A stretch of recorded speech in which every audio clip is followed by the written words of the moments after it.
श्री मोक्ष मार्ग प्रकाशक ग्रंथ से क्रियाधिकार पर આપણે સ્વાધ્યાય ચાલી રહી છે। એ કેન્દ્રીય પર્યાયને જે પ્રાપ્ત છે એ જીવ મહાદુખી છે।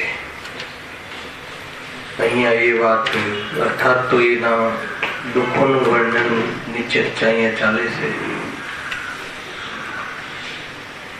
કેમ દુખી છે તો અહીંયા સિદ્ધાંત બતાવ્યો પહેલા, અને સિદ્ધાંત પછી કેન્દ્રીય જીવની પર્યાયમાં ઉતાર્યો, અને દુઃખ અનંત છે કેન્દ્રીય જીવને એની સિદ્ધિ કરી, અને એમાં પણ આપણું મનુષ્યનું અહીંયા ઉદાહરણ આપ્યું। ત્યાંથી આપણે આગળ વિષયને વધારીએ છીએ। Page number 65। બળી એમ જાણવું કે જ્યાં કશાય ઘણો હોય અને શક્તિ અલ્પ હોય ત્યાં ઘણું જ દુઃખ થાય છે। આ શું છે? સિદ્ધાંત છે। શું છે સિદ્ધાંત? કે કશાય ઘણો હોય એટલે ઈચ્છાઓ ઘણી હોય અને શક્તિ અલ્પ હોય। કઈ શક્તિ લેવી છે? વ્યક્ત કરવાની, ઉપાય કરવાની, જાણવા દેખવાની, સમાધાન કરવાની, જ્ઞાનના માધ્યમથી એને ઉપાય શોધવાની। જ્ઞાન એટલું ડેવલપ્ડ નથી, જ્યાં એટલું અલ્પ છે કે એને સમાધાન અથવા સોલ્યુશન કરવાની એનામાં ક્ષમતા હોય। વર્તમાન પર્યાયમાં એટલું જ્ઞાન ઘણું અલ્પ અને ડિમાન્ડ ઘણી। ડિમાન્ડ ઘણી અને ડિમાન્ડને પહોંચી વળવાનું પ્રોડક્શન નહીં। અર્થશાસ્ત્ર ભણાયો કે નહીં તો શું દશા થાય? નુકસાન થાય, લોસીસ થાય। તે છે એ રીતે જ્ઞાન તો કશાય ઘણું અને શક્તિ અલ્પ છે, તેથી ઘણું જ દુઃખ થાય છે। હવે ઓર સિદ્ધાંત, એક એક સિદ્ધાંતો મૂક્યા છે। સિદ્ધાંત અને વૈરાગ્ય એ બેથી ભરપૂર છે આ ટોપિક, જોરદાર। જેમ જેમ કસાય ઘટતું જાય અને શક્તિ વધતી જાય તેમ તેમ દુઃખ પણ ઘટતું જાય છે। આટલે સુધી વાત કરી। શું કહ્યું? જેમ જેમ શક્તિ વધતી જાય, કઈ શક્તિ? જાણવાની શક્તિ, સહન કરવાની શક્તિ। બે બાજુ પોઝિટિવ થઈ ગયું। સહન કરવાની શક્તિ પણ વધી અને કસાય પણ ઘટી, તો શું થયું? દુઃખ ઓછું થયું। સિમ્પલ છે ને જીતુભાઈ? એને ઉપાય કરવાની શક્તિ વધી, જ્ઞાન શક્તિ વધી, ગાઢ વધ્યો, સમાધાન કરવાની સેન્સ વધી અને કસાય ઘટી। કઈ રીતે ઘટી? એકેન્દ્રિયની અપેક્ષા કશાય ઘટી। એ ધ્યાન રાખજો, અપેક્ષિત કથન છે, નહીં તો ઇન્દ્રિયો વધે એમ કોઈ કશાય ઘટે અપેક્ષિત છે। એની અપેક્ષા, ઝાડ ફૂલ પૃથ્વીકાય જલકાયકાદી જીવોની અપેક્ષા 2 ઇન્દ્રિય 3 ઇન્દ્રિય ચતુરિન્દ્રિય પંચેન્દ્રિય એ જીવોને જેમ જેમ શક્તિ ગાઢ જ્ઞાનનો વધે છે અને એકેન્દ્રિય જ્યાં જ્યાં સમજણ વધે ત્યાં ત્યાં કસાય ઘટે સ્વરૂપ છે. તો એને લઈને શું થાય? દુઃખ ઓછું થાય એમ કહે. અહીંયા સુધી સિદ્ધાંતો કયા બધે જ લાગુ પડે છે. એકેન્દ્રિય જીવની અપેક્ષાએ આપણને દુઃખ ઓછું છે, પણ છે અનંત ઓછું. પણ સંવેદનશીલ નથી તો આપણું દુઃખ પણ કેવું છે? અનંત છે. પણ એકેન્દ્રિયને જેવું અનંત છે કેમ કે એને ચાન્સ નથી. શું? મટાડવાનો ચાન્સ નથી, મટી શકે એવી સેન્સ નથી, અને સહન અર્થાત તો એને શોધવાની, એને ઉપાય કરવાની સામર્થ્ય નથી. ત્યારે એ ફેસિલિટી તો આપણે છે. કોઈ વ્યક્તિ બીમાર પડે અને ડોક્ટરની વ્યવસ્થા થવી તો અનુકૂળતા લાગે ને, પણ બીમાર પડે પણ નિદાન જ ન થાય તો કેવો જીવ દુઃખી થાય. નિદાન થાય મટ્યો નથી રોગ, નિદાન થાય તો પણ શાંતિ થાય જેમ કે, પણ ત્યાં તો નિદાન કરવાની કોઈ શક્તિ જ નથી. બરાબર. અને એવી જાતિના એના તીર કર્મનો ઉદય છે. કાલે થોડું ગયું ઉદય બંધ ને બધું ફરતી લેશું શનિવાર. કાલે ખુલાસા થોડી ચર્ચા થઈ લાસ્ટમાં શનિવાર રાત્રિની વાત. હા, શું કહે છે જો? એટલે આ સિદ્ધાંત છે. 2 સિદ્ધાંત કયા કયા ભાઈ? એક તો કશાય ઘણું હોય, શક્તિ ઘણી ઓછી હોય તો દુઃખ ઘણું થાય. હવે જેમ જેમ કશાય ઘટે અને શક્તિ વધે તો દુઃખ ઓછું થાય, મટે નહીં. હવે આ સિદ્ધાંત એકેન્દ્રિયમાં ઉતારે છે. એકેન્દ્રિયમાં કયો સિદ્ધાંત પહેલો ઉતરશે? જો એકેન્દ્રિય જીવોને કશાય ઘણો છે. સિદ્ધિ શું કરવી છે અહીંયા? એકેન્દ્રિય જીવ મહાદુખી છે. એકેન્દ્રિય જીવને જે પર્યાય, એકેન્દ્રિય પર્યાયને પ્રાપ્ત જે જીવો છે, અગ્નિકાય વાયુકાય આદિ, એ અનંત દુખી છે. અનંત દુખી છે, ઘણા દુખી છે. ભલે એને પ્રગટ કરવાની શક્તિ નથી એટલે તો દુખી છે. વ્યક્ત એટલે એને દેખાતી નથી, દુખી દેખાતો નથી, પણ ઘણો દુખી છે. કેમ ઘણો દુખી છે? કે અરે એને તો કશાય વ્યક્ત કરવાની પણ શક્તિ નથી, એટલે કેટલો દુખી હોય. આમ ટોન લેજો. એ તો વ્યક્ત કરવાની બી શક્તિ નથી. વ્યક્ત કરે તો સમાધાન થાય, વ્યક્ત કરે તો સમાધાન મળે. એકેન્દ્રિય જીવોને કશાય ઘણો છે અને શક્તિ ઘણી અલ્પ છે, તેથી તેઓ મહા દુખી છે. અહીંયા સુધી વાત આપણે ચાલી હતી. આગળ એક જોરદાર લીટી મૂકે છે, એમના દુઃખ તો એ જ ભોગવે અને એને શ્રી કેવડી ભગવાન જ જાણે. શું કહે? જોરદાર. એ તો એ જ ભોગવે અને એના જે દુઃખ છે એ તો કેવડી જ જાણે. અને આપણને તો જોરદાર છે. વાદીમાં નિરાશ થઈ ગયા ને, આદિરાજ એમને પુરાણ લખ્યા, ગુરુદેવ યાદ કરે છે. મેં પ્રવચનો સાંભળ્યું, બધું જ વાંચન હતું ગુરુદેવશ્રી, બધા જ એંગલ. ત્યાં આચાર્ય લખે છે કે તમે જે નિગોદના ને નરકોના જે દુઃખની વાત કરો છો, સર્વગી ભગવાન પર વિશ્વાસ છે, તો કાળજુ ચિતરાઈ જાય છે અને કાળજુ ચીરાઈ જાય છે. એમ લખે, ચીરાઈ જાય છે. કાળજે ઘા લાગે છે કે આપણે આવા દુઃખ સહન કર્યા છે, એ તો હવે મોકો મળ્યો છે ને તો ઘવાવા જેવો નથી. શું કહે છે આગળ? એમના દુઃખ તો એ જ ભોગવે અને શ્રી કેવડી ભગવાન જ જાણે. પછી પાછું એક ઉદાહરણ આપ્યું. જેમ સન્નિપાતનો રોગી, બાવરોજી, કોઈ મગજનો ઓલો સ્ક્રૂ ઢીલું થઈ ગયું, કે જ્ઞાન ડેમેજ થઈ ગયું, માઇન્ડ ડેમેજ થઈ ગયું, મૂર્ખ કહે છે જેને દુનિયામાં, થોડો પાગલ જેવું થઈ ગયું, અથવા સન્નિપાતનો એ પણ કે કોઈ હોશ બેહોશ, ઘડીમાં બેહોશ થઈ જાય ને એવી ટાઈપનો કોઈ રોગ થઈ જાય. તો સન્નિપાતનો રોગી જ્ઞાન ઘટી જવાથી, જ્ઞાન જોયું, જ્ઞાન ત્યાં ડેમેજ થઈ ગયું, તો જ્ઞાનહીન થઈ ગયું. અને બાહ્ય શક્તિહીન હોવાથી, બાહ્ય શક્તિ જ્યાં જ્યાં જ્ઞાન ઓછું થઈ જાય ત્યાં એને સામર્થ્ય જે છે એનું સમાધાનનું ઉપાયનું હીન થઈ જાય. નિયમ છે હોવાથી પોતાનું દુઃખ પ્રગટ કરી શકતો નથી. ભલે દુઃખ પ્રગટ કરી શકતો નથી એટલે દુઃખ નથી એમ નથી. બસ આ વાત અમને ખેંચી છે. કોઈ કશાય વ્યક્ત ન કરે, કોઈ કશાયનું બહારમાં કાર્ય ના દેખાય, અને પોતાને શક્તિહીન જાણીને બહારમાં ઉપાયરૂપ પ્રવૃત્તિ ન દેખાય, એનો અર્થ એ નથી કે એને કશાય નથી, એનો અર્થ એ નથી કે દુઃખી નથી. સમ્યક દર્શન વગર જીવ ક્યારેય પણ સુખી ના હોઈ શકે. સમ્યક દર્શન ના હોય અને બહારમાં કોઈ કશાયની પ્રવૃત્તિ ના દેખાતી હોય તો એને કોઈ સુખ છે અને એ શાંતિથી બેઠો છે એટલે મજામાં છે એમ નહીં સમજવું. કશાયો ચાલુ છે, ભરપૂર છે. એ બધી ચર્ચાઓ આપણે આગળ થઈ ચૂકી છે એટલે અત્યારે આપણે આગળ લઈએ વિષય જો. હા, ટૂંકમાં એમ લેવું છે કે એકેન્દ્રિય જીવ મહાદુખી છે. તેમ એકેન્દ્રિય જીવો જ્ઞાન બહુ જ અલ્પ અને બાહ્ય શક્તિહીન હોવાથી પોતાનું દુઃખ પ્રગટ પણ કરી શકતા નથી, પરંતુ મહાદુખી છે.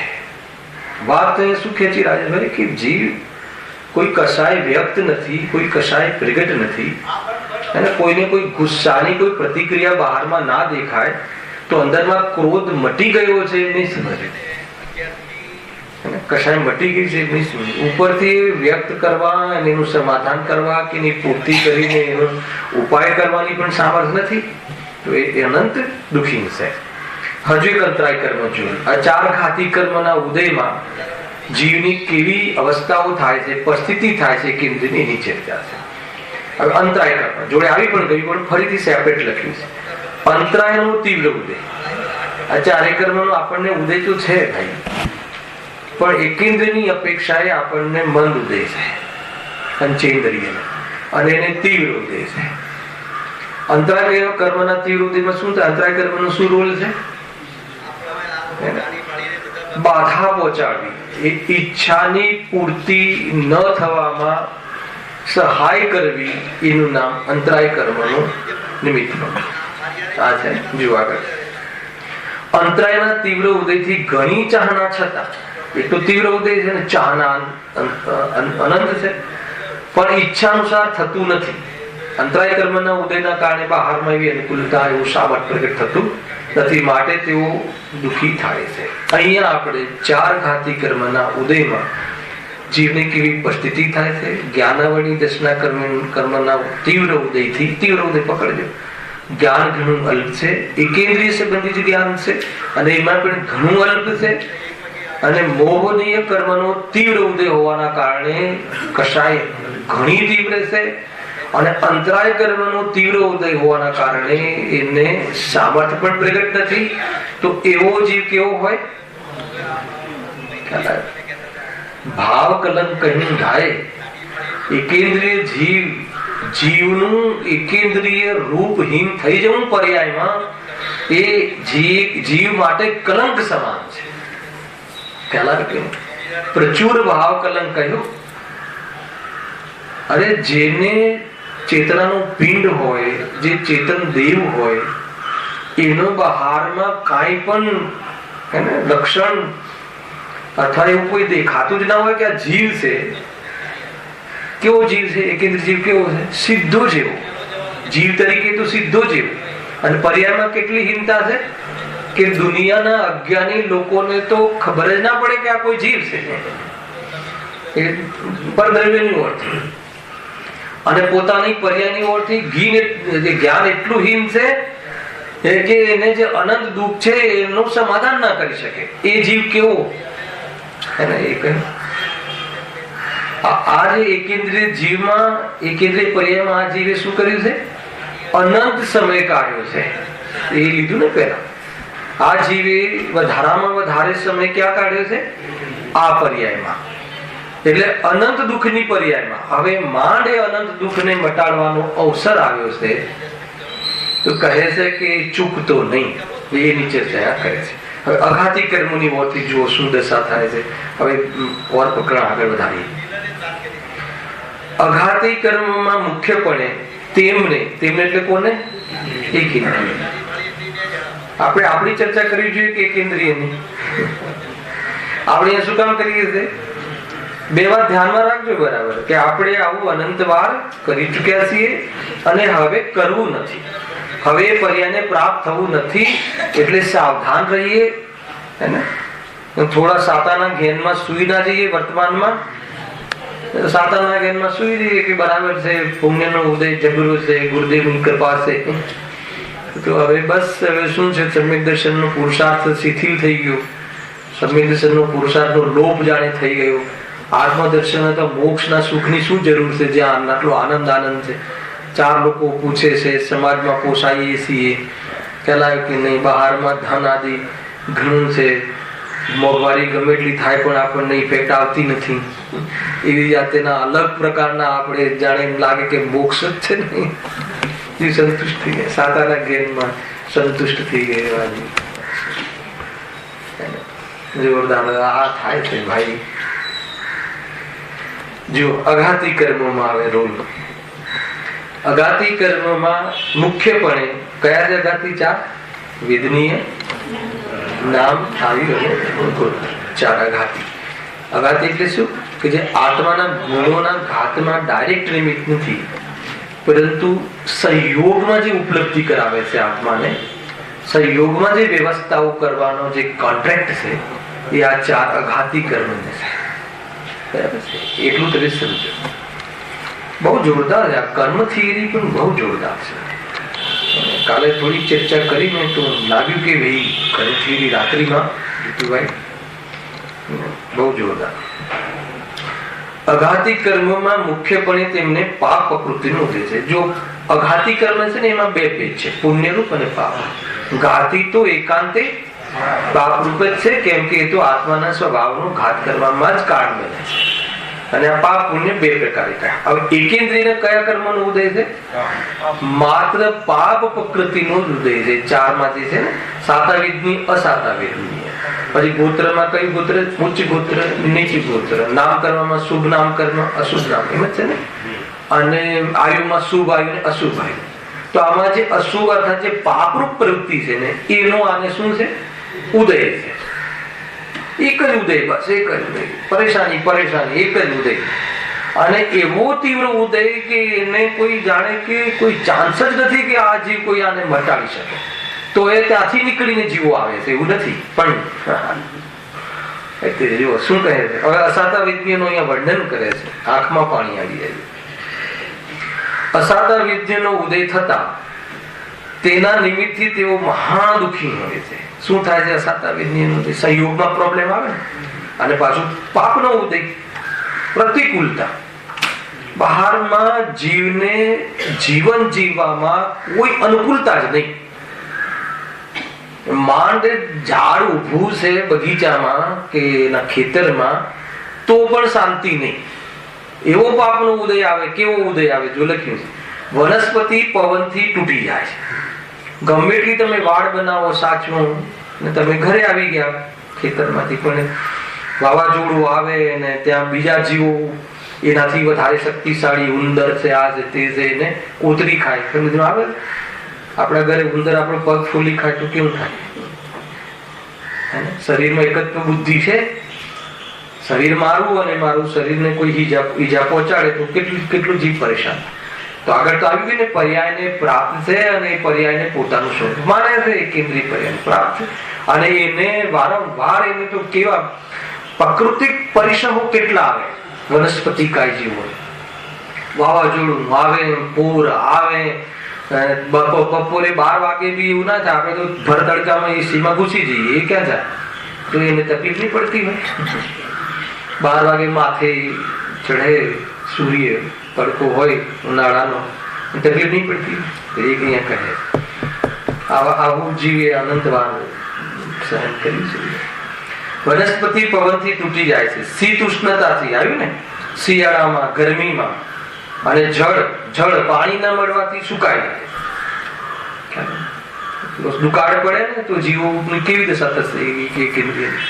આપણને એવું લાગે પણ આ જે બહારના જે કાર્યો જે આપણે કરીએ છીએ એમાં એક ઇન્દ્રિય જીવ ને અરે બે ઇન્દ્રિય ત્રણ ઇન્દ્રિય તો વિચાર જ નથી આવતો. ખ્યાલ કે આપણને તો એ જીવ જ છે ક્યાં એવું લાગે આપણને તો બહુ ધમાધમ થાય છે. જળ ન મળવાથી સુકાઈ જાય છે, પાણી બી ન મળે. કોઈ એવું હોય કે કોઈ બરાબર સાચવતું હોય, ઘરે કુંડા હોય ને પાણી પીવડાવતું હોય, પરંતુ એને ક્યારે લાસ્ટમાં આવે છે કે નહીં, જળવી અગ્નિથી બળી પણ જાય છે. કોઈ છેદે છે, ભેદે છે, મસળે છે, ખાય છે, તોડે. આ બહારની પરિસ્થિતિ એને તો બસ જાણે કે આહુતિ આપવા માટે જે જીવ પેદા થયો હોય. અને જીવ કે આપણે બગીચામાં બેઠા હોઈએ ને, કઈ કામ ના હોય તો એ શું આપણે તલખણા તોડ તોડ તોડ તોડ કરીએ, ટુકડા કર કરીએ. તો આ કોઈ મસળે છે, કોઈ એનાથી રમે છે, કોઈ એને તોડે છે, કોઈ એના પર ચાલે છે, કોઈ એના પર આરોટે છે કે નહીં, બધું કરીએ છે કે નહીં. વિકલ્પ તમને ખ્યાલ આવે છે કે શું? ભલે એ તમને પ્રતિકાર નથી કરતો એ જીવ, કેમ કે એનામાં પ્રતિકાર કરવાની શક્તિ નથી, પણ એને દુઃખ નથી થતું એવું નહીં સમજતા. હે હા, દુઃખ આપણને એનું ભાસતું નથી. એટલા માટે આગળ આટલી દોઢ કલાકની ચર્ચા કરી કે દુઃખી છે, એને કસાય છે, એને પણ શરીરમાં એકત્વ બુદ્ધિ છે, અને એકત્વ બુદ્ધિ લઈને એના શરીરને તોડીએ, મસળીએ, ખાઈએ, પીએ. આ તો ખાલી વનસ્પતિ કાય નહીં, જળ કાય. જુઓ જળ કાય આગળ બધા એ લખ્યું આગળ યથાસંભવ પૃથ્વી કાય લખવું જોઈએ. પૃથ્વી કાય આદિમાં પણ કાળની જગ્યાએ કાય, પૃથ્વી કાય, જલ કાય, આદિ. પાણીનું જુઓ, જલ કાય જીવન. જલમાં તો આપણે કઈ જોતા જ નથી, બિંદાસ અને બરાબર ઓલું મોટું ઘરમાં ગીઝર હોય, અર્ગણ પાણી હોય, અને શિયાળાની સિઝન હોય, ધાડ દઈને સ્વિચ ચાલુ તો અંદર એક ઇન્દ્રિય જીવનો તો સાફ ભૂકો ખતમ થઈ જાય. એક નળ ગરમનો, એક નળ ઠંડાનો, બંને મિક્સ કરીએ એટલે શું થાય? આવે મિક્સ થાય એટલે શીત યોનિના જીવો અને ઉષ્ણ યોનિના જીવો બંને ખતમ થઈ જાય. તમને એમ લાગે કે બીજી આપણે રાજ છે જીવન, તો જોઈએ આપણે એના ફોટા ખેંચ્યા જ નથી. શું સ્વરૂપ છે એ? આમ છાયડો આવે, અહીંયા છાયડો હોય, મતલબ તે હાલ છાયડામાં બેઠા છે. હવે એમને વિકલ્પ આવ્યો જવાનો, અને ત્યાં તડકો છે, પછી ઝાડ પછી તડકો છે, તો જે પીછી છે ને, મોર પીછ, એનાથી આખું શરીર પરિમાર્જિત કરે. ખ્યાલ આવે તમને? ઠંડી યુનિમાં ઠંડામાં બેઠા હોય ને તો આખું પરિમાર્જિત કરે, એમાંથી શુદ્ધિ કરે. આખી પીછીથી તમને એમ લાગે કે શું કરે છે એમ. આપણે તો આટલું ધ્યાન રાખી શકીએ? આ તો કેવું ધ્યાન! આખું શરીર પરિમાર્જિત કરે અને પછી ત્યાં પ્રવેશ કરે. કઈ ઉતાવળ નથી, ના જવાય તો કાંઈ નહીં. કોઈ જીવની હિંસાઓ થાય અને કોઈ કાર્યની સિદ્ધિ થાય એવું એમનું જીવન જ નથી. હવે બસ એમના 2-5 ભાવ રહ્યા. ભાઈ બહુ વિચાર કરી, આ જીવન જે આપણને મળ્યું છે ને, આ જે ધન આદિ કમાવામાં લગાવીએ છીએ ને, કાંઈ હાથમાં નહીં આવે. જ્ઞાની ધર્માત્મક બહુ શાંતિથી ભક્તિભાવ, પૂજા પાઠ, એના માધ્યમથી તત્વનું ભેદ જ્ઞાન, તત્વ અભ્યાસ કરવું. જે પણ કોઈ 10-20 વર્ષ જીવન બાકી છે, કોણ પહેલા જાય ને કોણ પછી જાય, તમે જુઓ છો ને. કાલે સ્મશાને જઈને આવ્યા તો સ્મશાન વૈરાગ્ય તો થઈ ગયું ને, ભલે વૈરાગ્ય સ્મશાન વૈરાગ્ય. સમજમાં આવે છે? આપણે પણ જવાના છીએ. આ પર્યાય કોઈ પરમાનન્ટ નથી. આપણને તો આ જાણે પરમાનન્ટ મળી છે એવી રીતે સવારથી ઉઠીને આના માટે જ જે પરમાનન્ટ રહેવાનો છે, પરમાનન્ટ રહે છે, એના માટે તો કોઈ વિચાર જ નહીં. કોણ પરમાનન્ટ રહે છે એના માટે તો કોઈ વિચાર જ નહીં. કે એને તો યાદ નથી કરતા કે હું છું, એ ચેતન સ્વરૂપ છે, એનામાં રોગ નથી, એનામાં આનંદ છે, એને યાદ જ નથી કરતા. અને જે હું નથી, જે રોગોથી ભરેલું છે, અને જે મારું નથી, અને જે આપણું થઈ શકતું નથી, અને એના માટે તો સમય ગિન આવે છે પોતાના ઉપર, પરિણામ પર. ક્યાં ફરીએ છે ભરતભાઈ? એક સમય પણ જવા દેવા જેવો નથી. એક વાર આ રુચિ થોડી પણ શિથિલ થાય તો સત્સંગ કરીને રુચિને કેળવો, નહીં તો કઈ હાથ નહીં લાગે. શું થઈ જશે આખિરકાર? બહારમાં કોઈ વસ્તુ આવી જશે તો શું થઈ જશે? એટલા માટે જીવન ભાઈ હવે જેટલું પણ રહ્યું ને, જેટલું ભાઈ 10-15 વર્ષ જે પણ રહ્યું, સમયનો ભરોસો નહીં. આ રીતે વીતે, તત્વજ્ઞાનમાં વીતે, તત્વ અભ્યાસમાં વીતે અને એના માધ્યમથી તત્વ નિર્ણયનો પુરુષાર્થ ચાન્સ રહે. જીવન તો એવું જ મજબૂરીથી કોઈ વખત જો જીતુભાઈ ત્યાં ઓફિસ બનાવી દીધી છે કોમ્પ્યુટર પ્રવચનની, કદાચ જવાનો વિકલ્પ આવી જાય તો એ જ કરવું છે. બહુ સારી વાત છે, બહુ સારો ગુણ છે. બનાવી દે ને, એક વાર જોયું તું મેં તમારે. કોક વખતે આપણે બી ઉપયોગ કરી શકીએ, પપ્પા જ કરેવું નહીં. બહુ જરૂરી છે ભાઈ.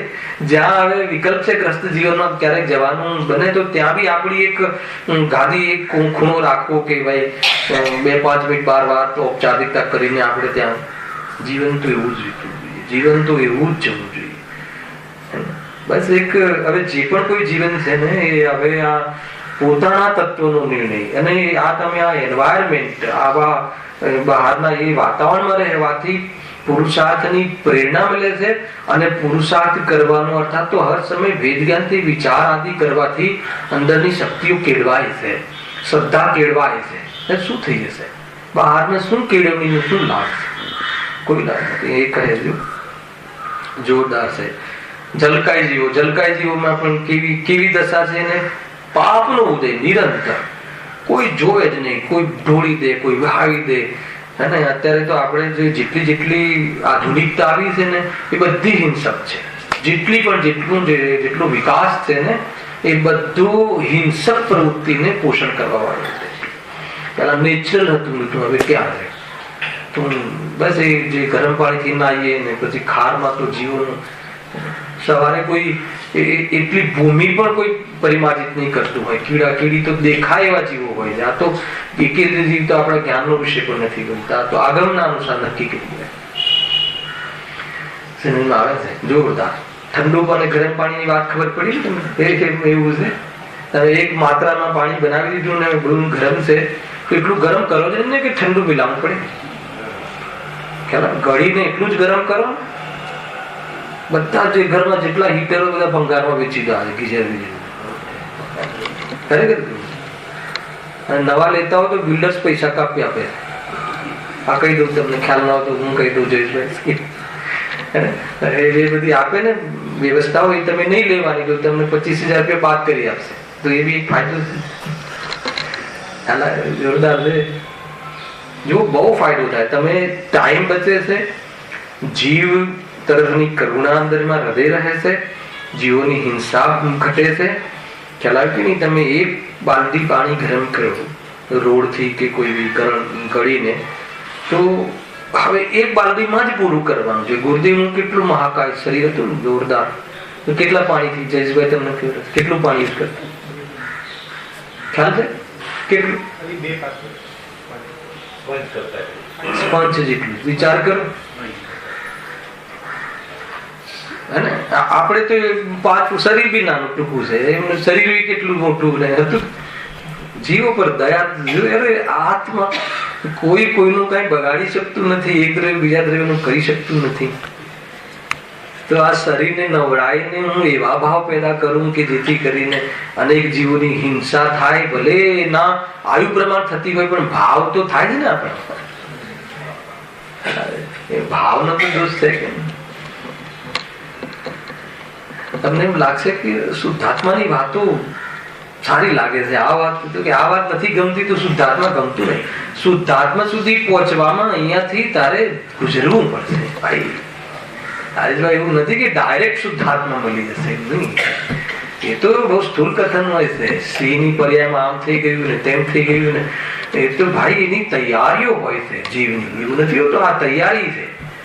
આત્મ કલ્યાણ, આત્માના દર્શન કરવા જવું છે તો કેટલી બધી તૈયારી કરવી પડે છે. આ પૂર્વ તૈયારી રૂપે એક આ આત્મદર્શનના અંતર્ગત થવા વાળી પ્રક્રિયા છે. ભેદ જ્ઞાનની બુદ્ધિ ચાલવાના પૂર્વે પરિણામની જે પાત્રતા છે ને, એ પાત્રતા કેળવવાની એક આ પદ્ધતિ છે. કાંઈ નથી એમ નથી અને આ જ બધું છે એમ પણ નથી. હવે આપણે કયા સ્ટેજમાં છીએ ત્યાંથી વિચાર ચાલુ કરો. કોઈ જીવ આ જીવન જીવતો હોય ને બહુ કરી લીધું કાંઈક છે તો કે કાંઈ છે એવું પણ નથી. અને હવે શુદ્ધાત્મામાં એનો ભાવ છે. આ બધું શું રાત્રિમાં આમ નહીં ને તેમ નહીં ને તેમ નહીં ને એટલે કે તારું કામ નથી, મોક્ષ માર્ગમાં નથી જવું. આટલો દુશ્મન બન્યો છે પોતાનો. કરુણા ના હોય થોડી ચાલે, ખ્યાલ આવે. અને કરુણાને જ કઈ માની લે તો પણ થોડી ચાલે. બધી વાત બરાબર સમજવી ભાઈ. એકેન્દ્રિય જીવની શું દશા થાય આગળ જો લખ્યું છે. પૃથ્વી કાય આદિમાં પણ અવસ્થા થાય છે. આ બધું જમીન ખોદી એમાં જે સાપ આદિ મરે તો જુદી વાત છે ભાઈ. જે બેન થી ત્રણ આ તો એકેન્દ્રિય પથ્થરો તોડીએ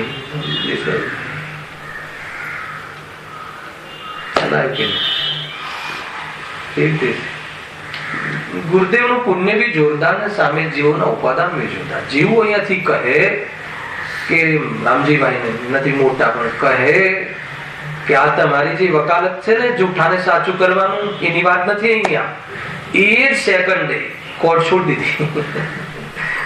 જબરદસ્ત કહેવાય. જીવોના ઉપાદાન જુઓ અને વક્તાનું પુણ્ય જુઓ અને બસ એક અલગ માહોલ છે, એક અલગ તાસીર, એક અલગ તસવીર છે. હું બહુ વિચાર કરું છું એટલે મારા વક્તવ્યમાં વાત આવે છે.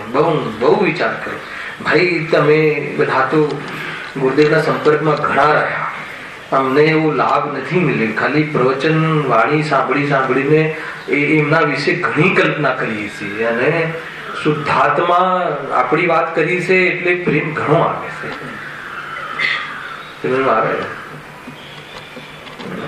એટલે આપણી એક જ સાધન મળ્યું. એમના પ્રવચન 8,000 એવી ઉપકાર રહ્યો. વારંવાર સાંભળી એટલે ખ્યાલ આવે કે શું માહોલ રહ્યો છે તે. જો સ્વીટ મેમરી યાદ આવી જાય ને, સોનગઢ ને તો બધા બધું સમય બાળપણ હતું એટલો ખ્યાલ નતો આવતો. અત્યારે સાંભળીએ છીએ છે ને જ્ઞાન બહુ સાચી વાત છે. ભાવ હવે પાછું કે વ્યક્તિ શું કહીને ચાલે રહે. તમે ઊંડા ઉતરો અને તમને કોઈ એક માથું દુખતું હોય ને એનાથી આપે તો ઉપકાર આવે હે ને.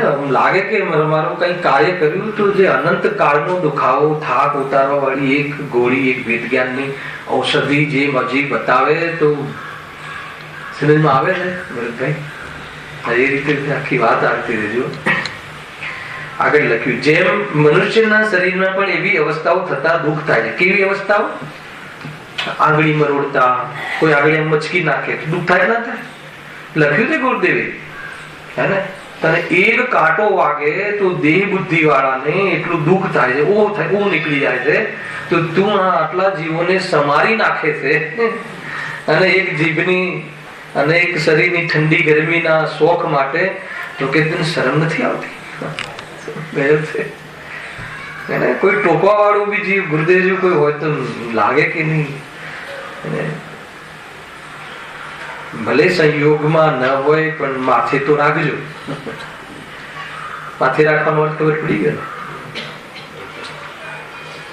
એમ છે.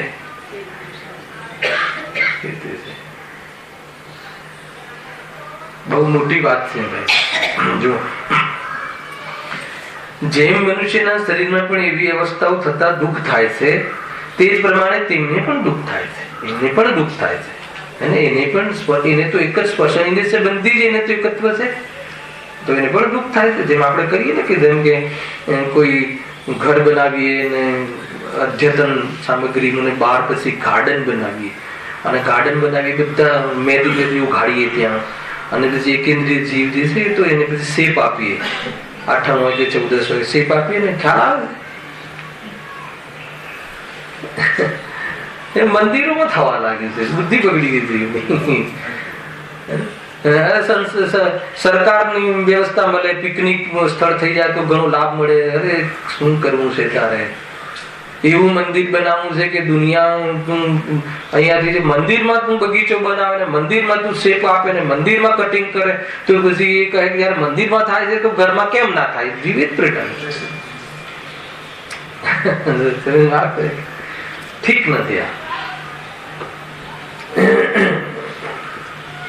આ અરે એ ફૂલ પર પગ દેતા પગ અટકી જાય. ગુરુદેવશ્રીનું સમજમાં આવે છે. કોઈ ચરણાની યોગ તમે કહો છો, ચરણાની યોગ અમે બહુ આચરણવાળા ગુરુદેવનું જે ચરણાની યોગ જોયું છે કોઈ? અમે તો અમારી ત્યાંની સભાઓમાં કહીએ છીએ. અને તમે ભ્રમ છે તમને. ચરણાની યોગ જોવો હોય તો બી એ ચતુર્ગુણ સ્થાન વર્તી સંયમી સમ્યક દ્રષ્ટિનું તમે ચરણાની યોગ જોયું જરા. હજી તો સંયમ તો બહુ દૂરની વાત છે ભાઈ. છાતી ઠોકીને કહેવાની હિંમત આવે છે. આપણે તો કપડું બાંધવું છોડીએ નહીં, સડી જાય ત્યાં સુધી.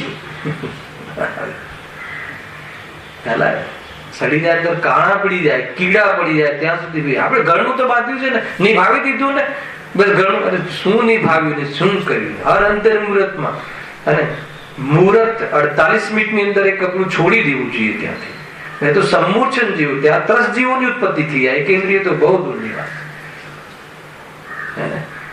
અર્ગણ કરતા હોય હારે દોષ આવી ગયો બાંધી રાખેલા કપડામાં. યાદ રાખજો બેનો,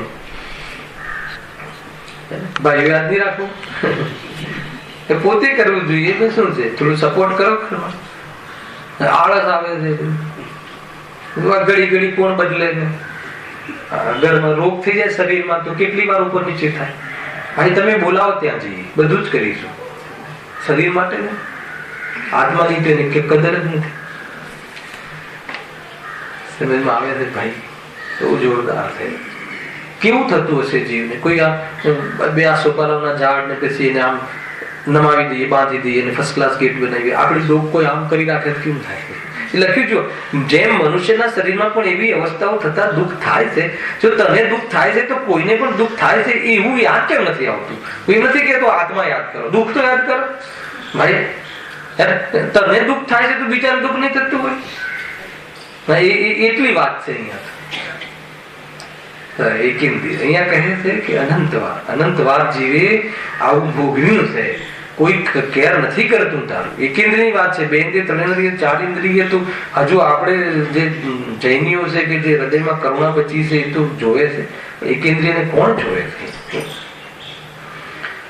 એમ લાગે. કેટલા માટે પંડિતજીએ શું શૈલી લીધી ભાઈ કે પહેલા તો એ દુઃખી છે એની સિદ્ધિ કરી, એને પણ દુઃખ થાય છે એ સિદ્ધિ કરી, અને પછી આ એને દુઃખી કરવામાં બહારમાં કેટલી પરિસ્થિતિઓ બને છે. અને એ બી કોના માટે? કોના દ્વારા? આપણા દ્વારા. આ તો મનુષ્ય છે ને, રાજા છે ને. કારણ કે આપણે તો જેમ ભોગવવું એમ ભોગવવાનું. એમ આપણે શું છે? શું ફરક પડી ગયો? જેવી તમે નવાગરના ફર્નિચર આદિ બનાવો, બહુ ધ્યાન રાખો, બહુ ધ્યાન રાખો. એવા મતલબ કે એવી જાતિના સ્પ્રે, એવી જાતિના કલર ચડાવો કે જેનાથી એની સ્મેલથી આપણે ત્યાં ના ઉભા રહી શકીએ. એ ત્યાં જીવોનું શું દશા થતી. સિમ્પલ બનાવો. થોડુંક રહેવું છે, થોડુંક કબાટ જોઈએ, કપડા મૂકો છે, જેનો ત્યાગ કરીને આપણે તો લગ્ન દિગંબર અવસ્થામાં જવું છે.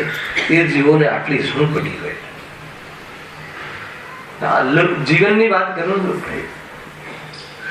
અને એમાં મેઇન લોસ તો ઉપયોગનો નહીં દીધું. અને મેઇન ઉપયોગનો લોસ ને બીજું અંદરમાં કશાય પોષણ થાય. જે આવે એને બતાવવાનો ભાવ ઉભા થઈ થઈને અહીંયાથી લાવવા એટલીથી પથ્થર છે અને અહીંયાથી આ છે. તું આ પથ્થરમાં કેટલી વાર જન્મ્યું એટલી ના તને ખબર નથી. કેટલી વાર તારા પર ઘન પડ્યા તને ખબર નથી. ભાઈ ટુકડે ટુકડા કર્યા છે. હા, આમાંથી નીકળવું ભારે પડશે ભાઈ. પેલાના 100 કરોડ, 25 કરોડ, 5 કરોડના બંગલાનું જીરો થઈ ગયું એવું લાગે ને. અને સામે વાળો જીવ મજબૂત હોય તો વાહ, ફળી ગયું આજે મને. આમાંથી નીકળવું તમે ભારે. જ્ઞાનીની દ્રષ્ટિથી જોયો પેલો ચેનથી મતલબ દરિયા કિનારાનો બંગલો બતાવે. અહીંયાથી દરિયો દેખાય છે, આત્મા દેખાય છે. એને દેખનારો દેખ્યો, દરિયો દેખાવામાં આત્મા ચૂકી જાય છે ભાઈ. બહુ ઊંચી વાત છે. આ અવસર મળ્યો છે વેદ જ્ઞાનનો. આ મનુષ્ય પણ આ બધું ભોગવવા માટે નથી મળ્યું ભાઈ. યદિ અવસર ચૂકા તો ભવ ભવ पछताएगा, फिर काल अनंत रे दुख का घन छाएगा। एक रत्नत्रयમાં એક બહુ સુંદર છે આ જો હું ડેલી લગભગ 1-2 દિવસે વાંચતો હોઉં એને ચાર્જિંગ કરી દીધા આપણા પરિણામોને એ બહુ સુંદર છે। यदि अवसर चूका तो कयो अवसर वेद ज्ञान करवा કેવી રીતે ચૂકીએ છીએ આપણે પાછા છીએ ને આપણે તો જીવનનું જેમ થવું એમ થાય। ફરી પાછું એક ઓર જેમાં ચાલે શું ચાલે છે કે આપણને તો બધી વ્યવસ્થા કરી છે કોણે? ભગવાને આપણને મોકલ્યા છે તો આ બધી આપણા ભોગવવા માટે જ બધું પેદા કર્યું છે ને। દુનિયામાં તો આવું પણ ચાલે છે। આપણે તો જે જગ્યાએ ઉભા છીએ એ તો અવસર છે ભાઈ વેદ જ્ઞાન। यदि अवसर चूका तो भव भव पछताएगा, फिर काल अनंत रे दुख का घन छाएगा। यह नर भव कठिन महा, किसी गति में जाएगा। क्या यह नर भव कठिन महा, बहु कठिनाईથી મળેલો ભવ છે ભાઈ। અને એને આ રીતે વેડફવા જેવું એટલે મેં પહેલા કહ્યું કે હવે તો બસ જે છાસ અને રોટલાની વ્યવસ્થા થઈ ગઈ હોય અને પછી જોડે શું કહે કે જૈનો તો એટલો પુણ્યનો ઉદય લઈને જ આવે છે એટલે એની પણ વ્યવસ્થા કરવાની વાત નથી। ખરેખર ખરેખર જીવન આમાં ભેદ જ્ઞાન જેવી રીતે ગુરુદેવ જીવ્યા એવી રીતે જીવન લગાવવું છે બસ નક્કી કરો। કાંઈ નથી જોઈતું કશું નહીં। આ શરીર તો આજે જવું હોય તો આજે જાય। હવે આ આત્માને શરીરો મળે અને છેતરાઈને હું શરીરોનું ધ્યાન આપું અને આત્માનું ધ્યાન ન કરતા આર્ત રૌદ્ર ધ્યાન થાય। મકાન બનાવવાનો ભાવ એ કયું ધ્યાન છે? આર્ત ધ્યાન છે। પાપ ભાવ છે ને મકાન અને બહુ સરસ મકાન બન્યું છે એમાં રાજી થઈ એ કયો ભાવ છે? અને આર્ત ધ્યાન કરતા રૌદ્ર ધ્યાનનું જે ફળ આવે છે ને એ નરક છે। બહુ સરસ બનાવ્યું। यह नर भव कठिन महा, किस गति में जाएगा। नर भव पाया भी तो जिन श्रुत ना पाएगा। બહુ આપણે તો આ સ્ટેજ પર તો આવી ગયા છે। આપણે તો જીન શ્રુત નર ભાવ તો મળ્યો પણ પછી જીનવાણી નહીં મળે। આપણે જીનવાણી પણ મળી છે। अनगिनती जन्मों में अनगिनती कल्पों में। अब ख्याल આવે કલ્પ એટલે ઓલું છે ને 20 કોડા કોડી સાગર કલ્પ કાલ। પહેલો કાળ બીજો કાળ ત્રીજો કાળ લીધું હતું ને કાલ પરાવર્તનમાં નતું લીધું એ अनगिनत जन्मों में अनगिनत कल्पों में है ना। શું કર્યું આપણે? जिया कब तक उलझेगा संसार विकल्पों में। વિકલ્પો કરીએ છે। આજે આ ખાવું છે, આજે આ પહેરવું છે, આજે આ ઉડવું છે, આજે બીજું કાંઈ નહીં। બહુ જોરદાર છે। जिया कब तक उलझेगा संसार विकल्पों में, कितने भव बीत चुके। कितना भव? संकल्प विकल्पों में उड़े उड़े कर यह चेतन गति गति में जाता है। क्या जाए છે? ચાર ગતિમાં પછી શું?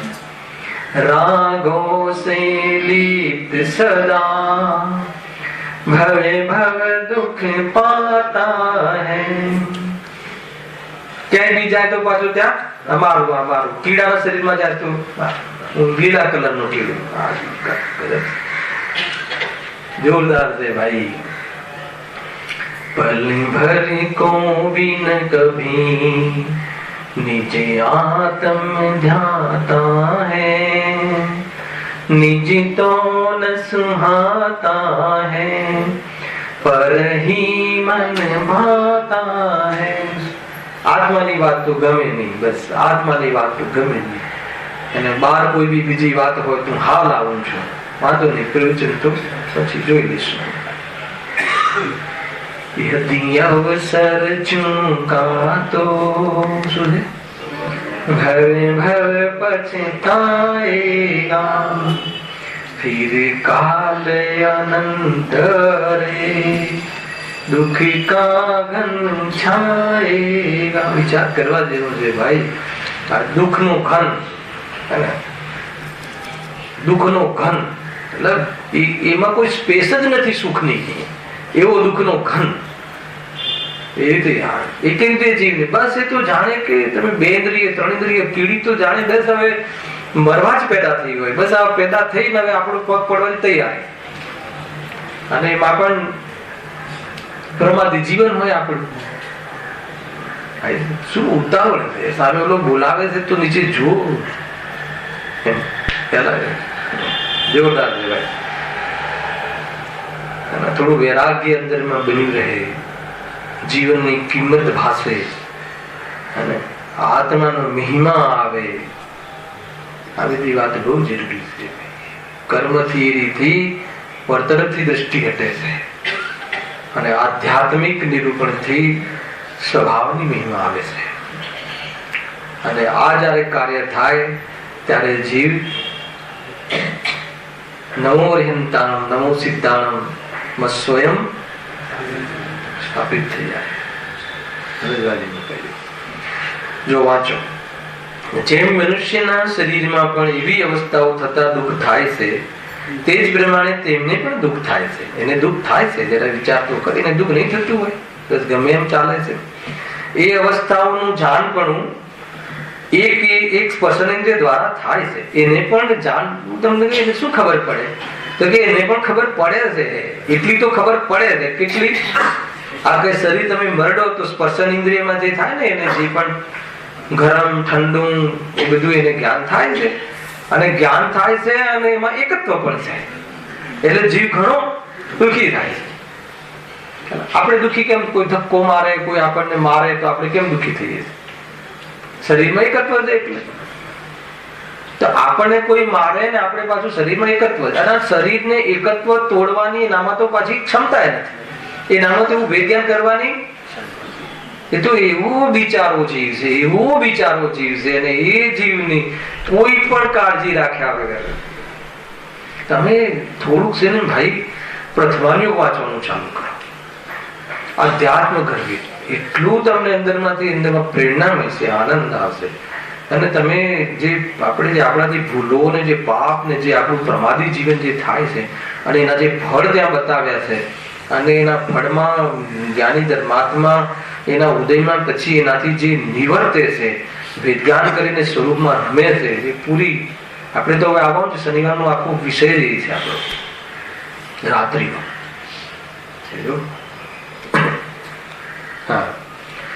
હવે સ્પર્શન ઇન્દ્રિય તો તેમને છે, જે વડે એ અવસ્થાઓને જાણી મોહવસ્તી તેઓ મહાવ્યાકુળ થાય છે.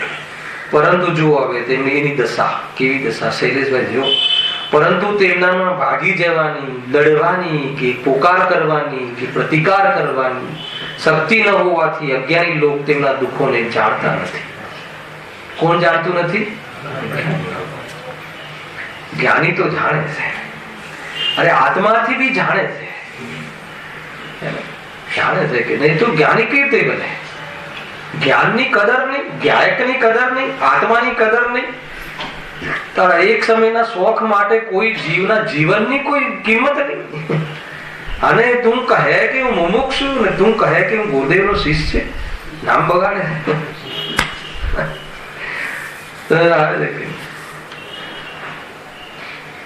હવે તો આ રીતે મિત્રોનો ચર્ચા કરે, નામ બગાડે છે ભગવાન મહાવીરનું, નામ બગાડે છે ગુરુદેવશ્રીનું. એક મિત્ર અન્ય મિત્ર એકબીજાને જગાડે કે શું કરે છે ભાઈ, શું કરે છે. જો અજ્ઞાની લોક તેમના દુઃખોને જાણતા નથી. અજ્ઞાની લોક, અરે અજ્ઞાની તો શું કે એકેન્દ્રની વાત તો છોડી દો, આમ જે નજરે આ મોટો આખો જીવ દેખાય ને એના દુઃખને પણ ક્યાં જાણે. ઘરમાં સડી જાય ફળ તો એને આપી દે, તારા દીકરાને નહીં આપવાનું, એને આપે ચાલે. બગડી જાય તો કોને આપવાનું? ભાઈ ને ક્યાં લખ્યું છે એવું? કોઈ બી વસ્તુ ઘરમાં બગડી જાય તો કોને આપવાનું? અરે તું તારા બાળકને નથી આપતો તો તને આ જીવ નથી દેખાતો?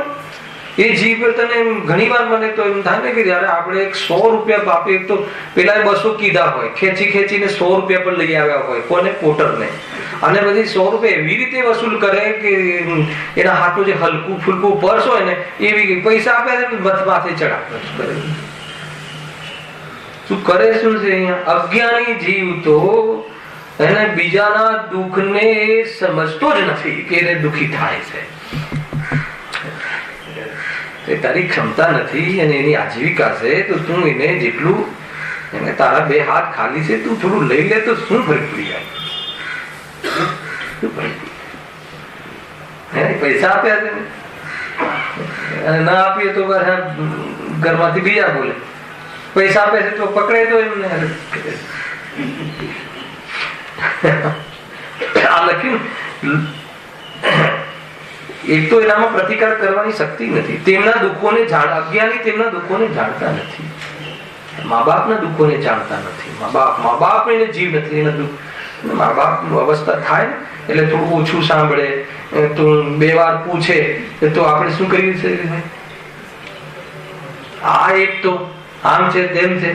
ગુરુદેવ બહુ સરસ ઉદાહરણ આપે, બહુ મજા આવે એમનું તો. જે આપણને બરાબર શાંત ઠેકાણે લાગે આપણાને, એમ એવું લાગે બરાબર થપ્પડ મારે. એવું ઉદાહરણ આપ્યું એમને કે તને ખબર છે તું અત્યારે મા બાપ તને કઈ કહે તું એને કઈ કહે ને સાંભળે નહીં તો તું બરાબર આ ક્યાંથી આમ છે ને તેમ છે ને આમ છે તેમ છે કરે છે. પણ જયારે તું નાનો હતો ને ત્યારે તું તને પપ્પા તારા ઉપર લઈ જતા હતા આકાશીમાં ફરવા માટે, ટેરેસ પર ને બધું બતાવવા માટે. હું કાગડો તને બતાવજો, આ કાગડો છે. તું પાછું ફેર પૂછે પપ્પા શું છે તો ક્યાં કાગડો છે. તું 100 વાર પૂછે તો ક્યાં કાગડો છે. તો એ અને તો હવે તને 1 વાર તને આ રીતે ઉદાહરણ આપે.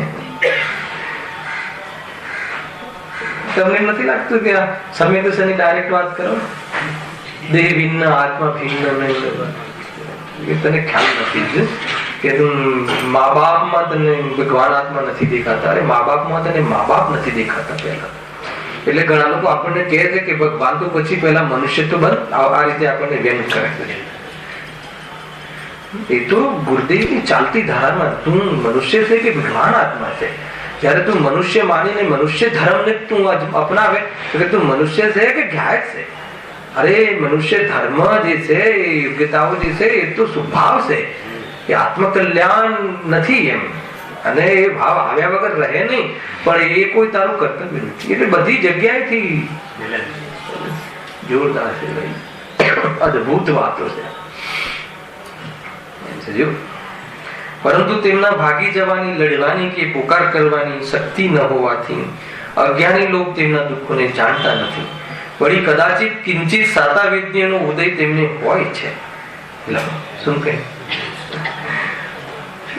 કિંચિત, અરે એમને કેવો ઉદય હોય છે એનું વર્ણન કરવું શક્ય નથી. એમને સાતા વિદ્યાનો ઉદય શું? બહુ તો કોઈ એમ કે એને બરાબર પાણી બાણી બરાબર આપે, ઝાડ સાચવે, કોઈ એવા કોઈ માલિકના ઘરે ઝાડ પેદા થયું તો એ કિંચિત, એ બિચારો એ તો પાણી પાઈને જતો રહ્યો, પણ ત્યાં બીજું કૂતરું આવીને અને એના પર કોઈ હાથીએ પગ દઈ દીધું, ફિનિશ થઈ. તો એનો જે પુણ્યનો ઉદય તો જરા પણ બલવાન નથી. થોડીક તમે કેર કરી તો એને એ સંબંધી એને એના વિરોધી થવાના કાર્યો, વિરોધમાં થવાના કાર્યો ઘણા ત્યાં પેદા થઈ જાય. એ કેવું છે આના એક એક શબ્દો તમે વાંચજો. આ ગોખલા પ્રકાશકમાં બહુ જોરદાર લખ્યું. પંડિતજી કહે વળી કદાચિત કિંચિત સાતાવેદનો ઉદય તેમને આવી જાય કેમ કે ઘણા યુગમાં કહે છે કે એને પણ સાતાવેદનો ઉદયની વાત છે, આ કર્મની, પરિણામની નહીં. હે ને, આ તો પાપ પુણ્યના ઉદયની વાત છે. આ શનિવાર રાતનો પ્રોગ્રામ છે આપણો. હે ને, ભાવ જુદો ને ઉદય જુદું. અને કે ઉદય, આપણે ઉદય ગમે તેવો હોય તો બી જીવ કામ કરી શકે છે, એ હવે આપણે લેવાનું છે ત્યાં વિશે. અહીંયા તો કહે છે કે આને તો ઉદય એવા ઉદયો આવે છે અને પરિણામમાં પણ ઠેકાણા નથી. કેન્દ્રીયને તો પરિણામમાં વિશુદ્ધિ એવી નથી અને ભેદ જ્ઞાનની શક્તિ નથી ને કસાય જોરદાર છે. તો એકલું પાપ, એકલું બાપનો ઉદય ને એકલું દુઃખ દુઃખ દુઃખ દુઃખ દુઃખ વિચાર આકુરતા.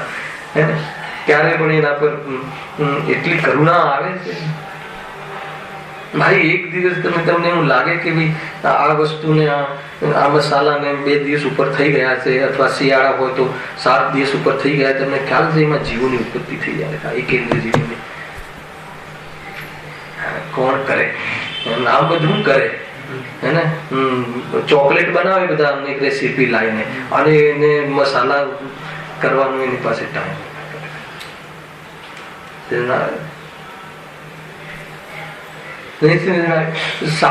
જૈન ધર્મ કહે છે, જૈન શાસન કહે છે, આચાર્યો કહે છે, કેવલી પરમાત્મા કહે છે કે જેમ કે ચોમાસામાં 2 દિવસ, ઉનાળામાં 5 દિવસ અને શિયાળામાં 7 દિવસ, એ મર્યાદા છે. એનાથી વધારે જો ખાંડેલો રહે એ પેલા શું કહેવાય મસાલા, તો 7 દિવસ પછી એના નિયમથી જીવોની ઉત્પત્તિ થઈ જાય છે. અને પછી તમે આળસના ખાતે ભરી દો ને બળની. કોણ જોયું છે, કોણે જોયું છે? આપણે તો ભગવાન આત્માની વાત સારી છે ત્યાં જઈને ખ્યાલ નથી ભગવાન આત્માની વાત. ભાઈ જીવન તો બદલવું પડે. પરિણામ તો આપણે એ લયમાં લાવવા પડશે ભાઈ. એની કીડેની જીવ પડશે. અને તને ઝંઝટ લાગે છે, ઝંઝટ લાગે. તમને જમવાનું તો કહીએ પણ આ બધી ઝંઝટ લાગે. ઝંઝટ કોઈ ઝંઝટ કરે. અહીંયા એવા નથી જોયું. અહીંયા તો કે તમે તો આવો તો અમને ખબર પડે. તો અમારે ભાઈ તમને ખ્યાલ છે મુનિરાજને યોગ્ય ભોજન આપણે ન જમતા હોઈએ તો એ મુનિરાજ તો અતિથિ છે. મને તો તમે આમંત્રિત કરશો તો તમે ફિક્સ કરશો ડેટ. મારા જેવા સામાન્ય વ્યક્તિને તો કે ભાઈ તમે આ ડેટે જમવાનું કહ્યું છે, પણ મુનિરાજ તો અચાનક આવી જાય. કોઈ તમને કઈ થોડી આવે છે. તો એ રસ્તા નીકળતા હોય ને જઈ એમ લાગે તમે તો આવે તો ઉપયોગ. બસ હવે એ વખતે તમારું ભોજન તમારું એને યોગ્ય ના હોય પછી બોલીશું મન શુદ્ધિ, વચન શુદ્ધિ, કાય શુદ્ધિ, આહાર શુદ્ધિ. નવીનભાઈ ક્યાં છે? મન શુદ્ધિ, વચન શુદ્ધિ, કાય શુદ્ધિ, આહાર શુદ્ધિ. ખાલી વચનોમાં શુદ્ધિ, અને એ બી વચનમાં બી બોલવામાં શુદ્ધિ ક્યાં હોય? પૂરું ખબર જ નથી. આહારના કેટલા દોષ લાગે છે અને આહારના અંતરાયના કેટલા ભેદ છે. અને એકવાર મુનિરાજને આહાર આપતા પહેલા પોતાનો આહાર સુધરવો જોઈએ, ત્યારે મુનિરાજને આહાર આવવાની પાત્રતા થાય. એટલા માટે આહાર પુણ્ય કમાઈ લેવું છે. મુનિરાજને આહાર આપીને પુણ્ય કમાયેલો છૂટો છે માર્ગ. એને પુણ્યનો માર્ગ છે. વિતરાગતાનો મહિમા આવે છે, અને એની અંદર વિતરાગતાનો મહિમા આવે છે, અહિંસા પરનો ધર્મનો મહિમા આવે છે. અને હું ગાયક છું ને એના પહેલાની વાતો છે.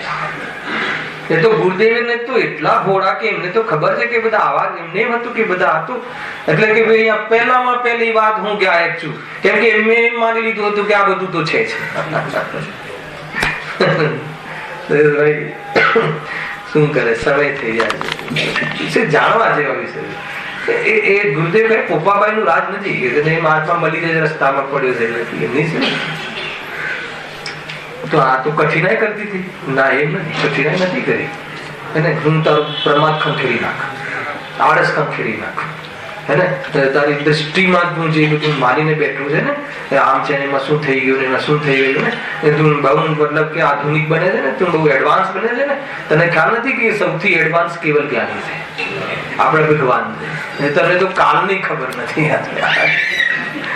ભાઈ તું એવા સર્વજ્ઞ પિતાનો પુત્ર છે, તું ક્યાંથી જોવે છે? તું તારા સગાવાલા કોણ છે? સર્વજ્ઞ પરમાત્મા, હંતાદી પરમાત્મા, સિદ્ધ ભગવંતો. કુનકુંદ આચાર્ય દેવ અને વર્તમાનમાં પૂજ્ય ગુરુદેવશ્રી. અને આપણો જે બહારનો સમાજ તો તમે જુઓ અને પછી જીવન તો જુઓ. ઘણી બધી વાતો છે. ચર્ચા નેક્સ્ટ. સહેજાનંદી